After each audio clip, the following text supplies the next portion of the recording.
มื้อนี้นัดกันกับริกซาโยอีกบัดนี้พี่น้องประชาชนเดินดินมื้อนี้นัดกันมากินข้าวซื่อกันหน่อยเพราะว่าธรรมดาข่อยกับโจ้ก็ไปหาเรากินข้าวอยู่แล้วเพราะว่าพวกข่อยมานัดกินข้าวอยู่ตลอดบ่เจอเหตุการณ์เช่นแต่มื้อนี้บ่ได้เหตุการณ์เช่นอยู่แต่ว่าบ่ได้มาโฆษณาหยังดอกมากินข้าวซื่อๆเนาะกินอาหารเช้าถ่ายเป็นคอนเทนต์ว่าชีวิตประจำวันเฮาว่าเฮากินหยังแหน่ยามเพลนบ่ตอนเพลนเฮากินหยังตอนเช้าเฮากินหยังว่าซั่นซื่อนะแต่เรื่องที่เขาอันนี้ก็ร้าน AC Dairy เนาะพี่น้องอยู่ในเมืองเฟรชโนอาหารแบบลาวๆ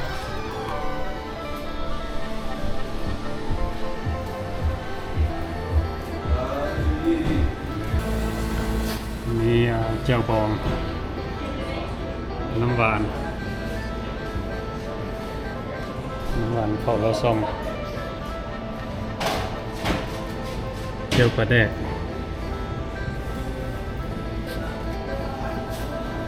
เมืองอันนั้น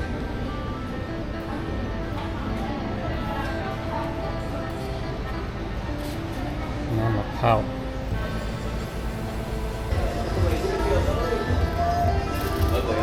มื้อนี้ริกซาโยเพิ่นใจดีเนาะเพิ่นสิเลี้ยงข้าวเลี้ยงน้ำ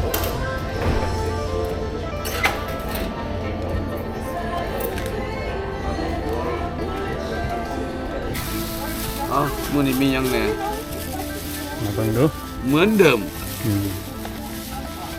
เป็นที่ว่าคือเก่าเพราะว่า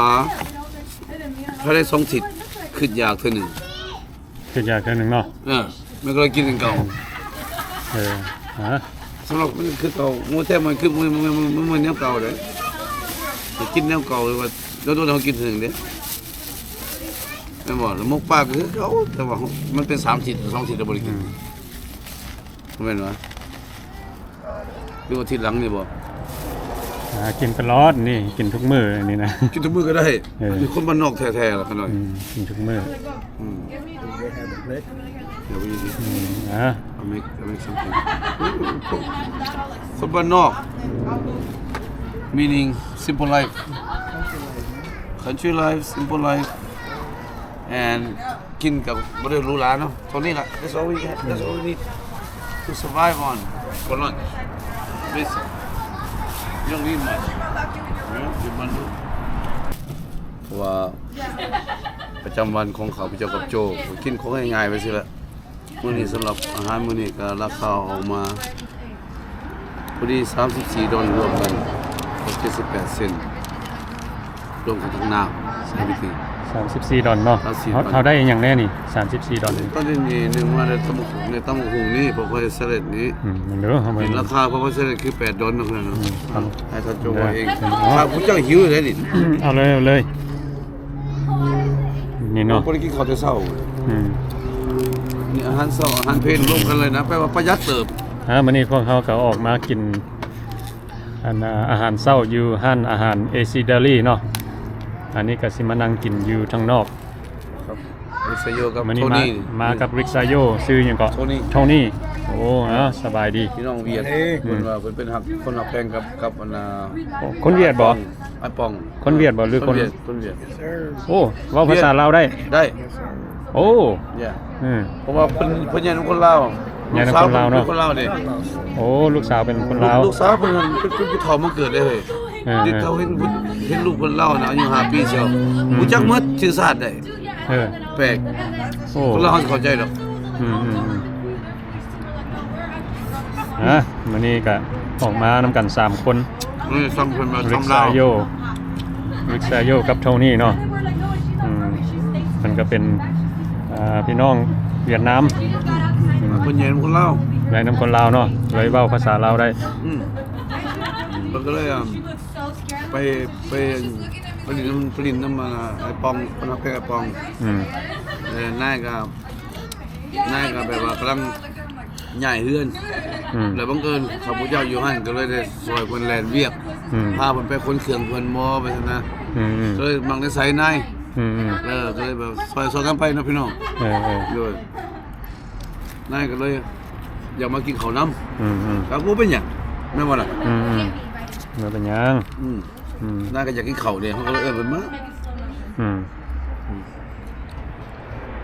นะอาหารของพวกเขามื้อนี้ก็นี่แหละอาหารบ้านนอกนี่แหละมีตำบักหุ่งตำบักหุ่งนี่อันน่ะ แล้ว $7.99 ครับ for papaya salad แล้วก็อันนี้ก็สิมีsticky rice chicken กับ hot sauce เนาะอันตัวนี้ก็ราคา$7.99 แล้วก็สิมีมกปลนี่ แซ่บตามเคย $5.99 มกปลา ตามสบายเหรอตอนนี้มือตัดหน้าตัดหลังกั เอา น เลยเอาเลย คนบ้านนอกกันนี้นะ อืม เอาทานโจ้ก่อนน้ำกินน้ นะ ำอย่าว่าซื้อเลย อาหารเพิ่นก็บ่ได้แพงเนาะอันนี้แล้ว นี่2ตัว ก็ได้ออเดอร์ทูโก้นำเนาะ นี่พวกคนบริกินหลายได้ผมให้คำนี้กับพ่อ one each we good คนบ่กินหลายอยู่แล้วข้าวเหนียวของเพิ่น this is country life channel ข้าวเหนียวนี่ how much was เพิ่นขาย$2.69 not bad $2.69 for sticky rice ข้าวเหนียวปั้นใหญ่เนาะ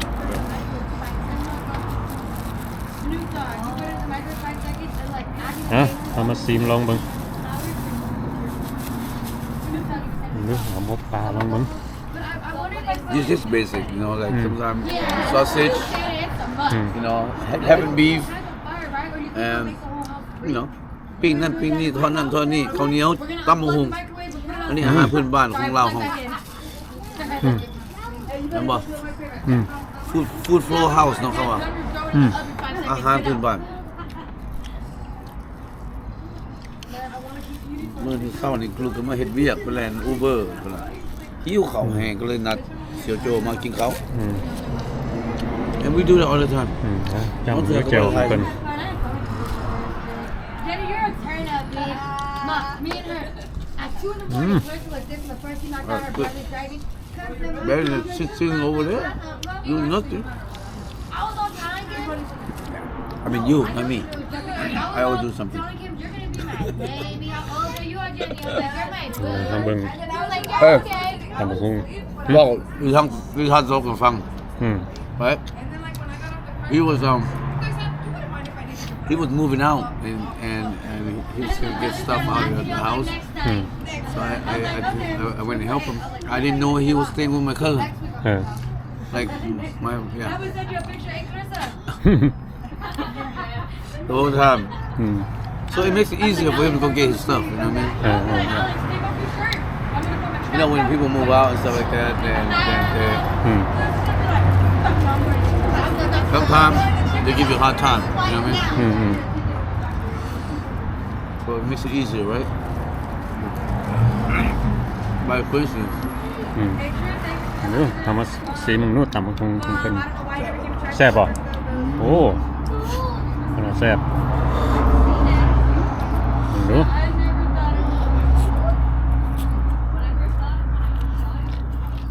wow It's like, who's cussing me at? It's like, I สิ่งใดคนเขาต้องการสวยเหลือสิ่งที่เขาสวยได้นะโจเขาก็สวยเขาไปถ้าพระเจ้าเองยังโตเอาตัวบุรุษยังไปสวยคนผมเป็นยัง she was protesting and then she invited me. คือนะโจถ่ายนี่แหละมันคือการสวยคนคือกันอย่างหนึ่ง ซอยแบบไหน บางหนึ่งมาก ถ้าผู้ใหญ่มักประหยัดผู้ใดมักพอเพียงมักกินง่ายมักยากอันนี้คือหลักการแบบหนึ่งให้คนได้เห็นว่าโอ้อาหารนี่เป็นอยู่ไสอยู่ห้านใดราคาเท่าใดแม่นบ่ก็ให้คนระบายอารมณ์บ่หรือว่าบางเทื่อเขาซิ่งเขาก็มาเบิ่งซ่องคนบ้านนอกแม่นบ่ล่ะว่าเห็นวิกษยุบ่อยากเห็นคุณคนละเฮานี่อยู่กินไปไหน แม่น ไปแสดงมื้อนี้เอาไปเป็นการสอนคนให้เปิดหูเปิดตาดิเป็นการบันเทิงอย่างหนึ่ง แม่น โดย อันนี้ก็สิเว้าช่องเฮาก็บ่แม่นช่องโด่งดังดอก ว้าว เฮาก็แบบถ่ายอยากให้พ่อแม่พี่น้องเบิ่งนํกันอหย่างนั้นละเนาะ ว่า เอาให้ยังไงกินยังไงอยู่ไหน อืม ชีวิตพัสโน่นี่มียังไงไม่มา อืมนี่พวกเขาก็ออกมากินอยู่ข้างนอกเนาะมากินอยู่ข้างนอกอากาศสด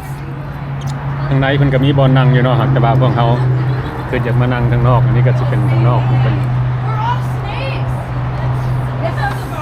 อย่างนั้นว่าเก็บเป็นที่ระลึกในชีวิตเฮาหรือเป็นตัวอย่างให้สังคมเนาะว่าห้านลาวเฮาอยู่นี่เด้อ Anaya's a pig. นี่เนาะเขาถ่ายให้พี่น้องได้เบิ่งอันนี้ก็เป็นบรรยากาศอยู่ข้างนอกเนาะนี่งามหลายต้นนี้นะดอกไม้ ชื่อคนหลอกเว้ย It used to be open. I know, so it used to be a Mexican club. โอ้ I come party here when I was younger. อันนี้ก็สิเป็นถนนช่อเนาะ Yeah. ถนนช่อ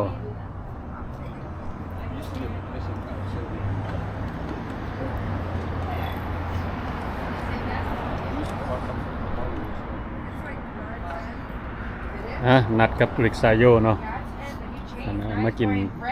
อาหารเช้าอยู่ห้านอาหารเอซิดาลีแล้วก็อันนี้ก็หมูมานำกันเนาะ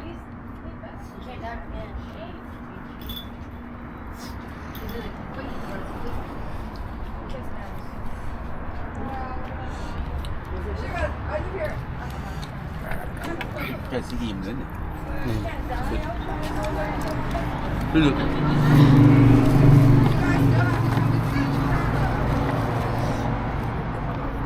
มันแบบว่าหนึ่งมากมันว่าเขาหมักง่ายดอกเฮ้ยมันเป็นอาหารที่ว่าเขาใหญ่มานำมันอ่ะแต่มันแบบว่าสิ่งที่เขาหมักเนี่ยอาหารเขาหมักเนี่ยมันก็เลยเบิ่งคือง่ายเข้าใจดิบางข้าวครับพระเจ้าก็เฮ็ดอาหารจานเด็ดอยู่กินอยู่บางข้าวสำหรับอันนั้นเก็บไว้วันสำคัญครับชีวิตประจำวันนี่ข้าพเจ้ากับโจนี่กินง่ายที่สุดกินยังไงได้ อันนี้สำหรับพ่อแม่พี่น้องผู้ใดคิดว่าแบบบ่อยากแต่งกินอยู่บ้านเนาะแล้วก็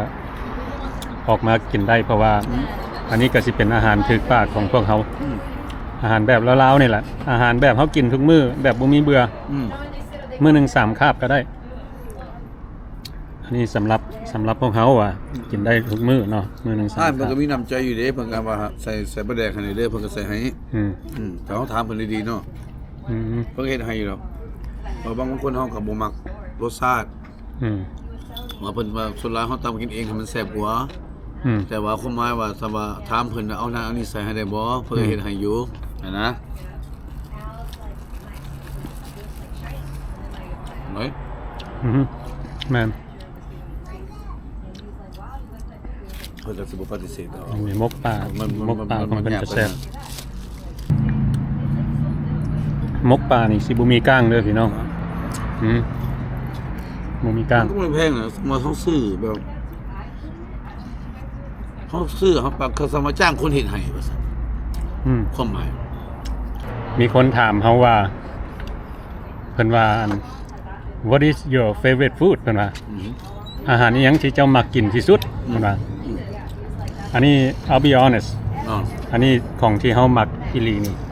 ก็นี่แหละข้าวเหนียวเจล I'll pick that over anything ง่ายเนาะโยนมาเอามันปรับแบบเดียวกันนั่นแหละแต่เขาจะแถมให้เดี๋ยวก็ตายศไปก่อน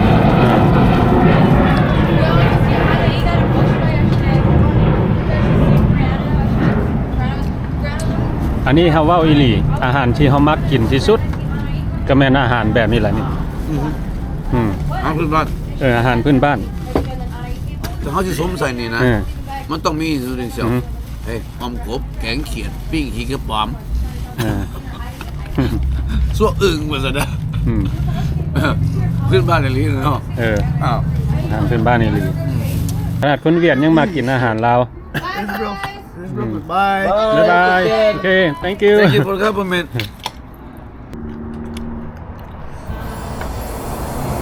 มันนี่แปลว่าแซ่บ อืม นี่สำหรับ lunch this is all we need อืม this is what I eat every day so อันนี้ก็สิเป็นอาหารเช้าของเขา That's my first meal อืม ก็ประหยัดดีเลย ฮะ ประหยัดดีไปจ้ะ เขาก็ต้อง learn how to ประหยัดละเว้ยชีวิตอยู่แคลิฟอร์เนียมันบ่แม่นธรรมดาเว้ยหาอยู่หากินมันบ่แม่นง่าย ๆเนาะ ๆอีหยังก็แพงเบิด กินก็แพงเนาะ บ่ว่าอาหารการกินบ่ว่าน้ำมันบ่ว่าเครื่องใช้เครื่องหยังมันก็แพงเบิดนี่ แม่ อืม ๆน้ำมันในส่วนหลาย แต่ว่าเฮายอมรับว่าห้านนี้เพิ่นขายถูก ขายถึง ขายถึง น้ำมันแพงกว่า อืมเพิ่นขายถูกแล้วอาหารเพิ่นก็แซ่บ อยากบ่อยากเก็บไว้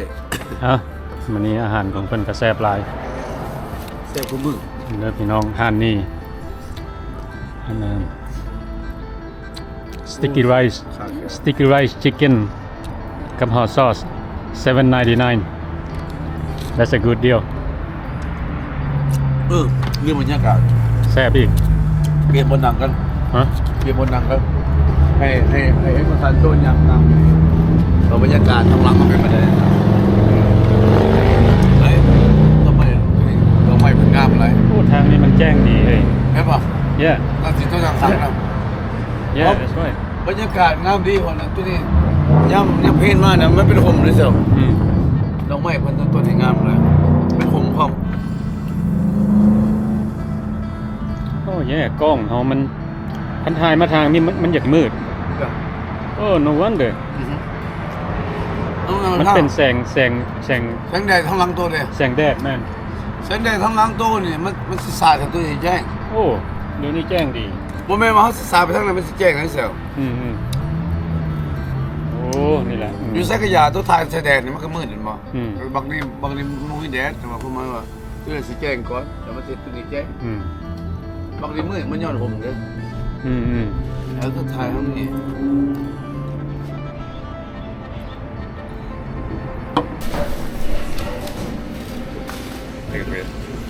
Can you get a 2 chicken sticky rice? Yeah.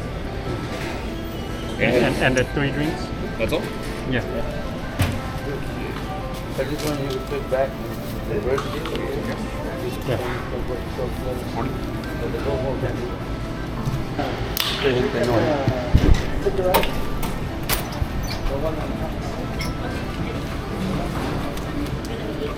And how much is this one? That one, $5.99. $5.99. Yep. And mango เท่าไหร่ Mango, $5.49. $5.49.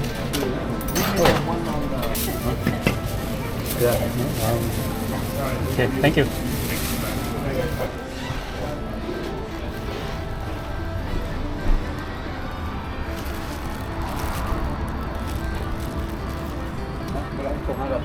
Hả?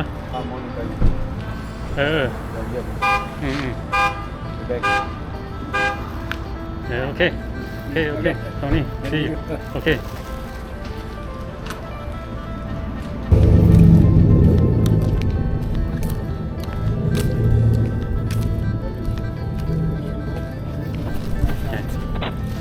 You want some to eat too? Okay. Yeah, here. Yeah. There's two soda and two chicken. Rice. Yeah. Thank you very much for Okay. this. อันนั้นเพิ่นก็ขอเนาะตอนทำอิฐเพิ่นขอให้เฮาเข้าไปซื้อเบียร์มาให้เพิ่นว่าซั่นเฮาก็เลยว่าโอ้เฮาซื้อเบียร์ให้บ่ได้คันซื้อน้ำซื้ออาหารนี่เฮาซื้อได้อยู่แล้วเพิ่นก็เลยอยากกินอาหารเนาะเฮาก็เลยซื้อchicken sticky rice กับ hot sauce มาให้เพิ่นวันนี้ก็สิได้ออกเมื่อละพี่น้องเป็นจังไดก็ขอบใจพ่อแม่พี่น้องที่เข้ามาเบิ่งเนาะโอเค thank you